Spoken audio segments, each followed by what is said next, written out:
Joseph served faithfully in the house of Potiphar, an officer of Pharaoh and captain of the guard. Though sold into slavery by his brothers, Joseph carried himself with dignity, and everything he touched seemed to prosper. Potiphar noticed this and placed him in charge of his entire household, trusting him more than any other servant. Joseph was young, strong, and handsome, and his presence brought order and blessing to the whole estate. Potiphar's wife soon began to notice Joseph as well.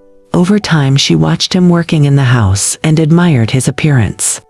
Her interest grew into desire, and one day she approached him boldly, urging him to lie with her. Joseph refused immediately.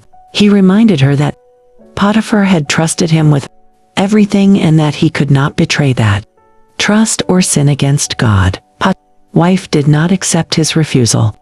Day after day she tried again, speaking to him whenever she found him alone. But Joseph avoided her and stayed focused on his responsibilities. One day the house was unusually quiet.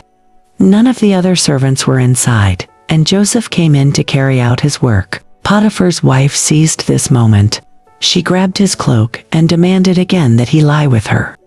Joseph pulled away from her with all his strength and fled from the house, leaving his cloak behind in her hands. Her desire turned into anger and humiliation. Holding the cloak, she called out to the other servants and claimed that Joseph had tried to violate her, insisting that he fled when she screamed. When Potiphar returned home, she repeated the false accusation, using the cloak as her proof. Potiphar became furious. Without a trial and without hearing Joseph's defense, he had Joseph thrown into prison. Yet, even in the darkness of the prison cell, Joseph held on to his integrity, knowing the truth and trusting that God saw what had happened. The injustice he suffered would eventually become the pathway to a far greater purpose. Bible reference Genesis chapter 39.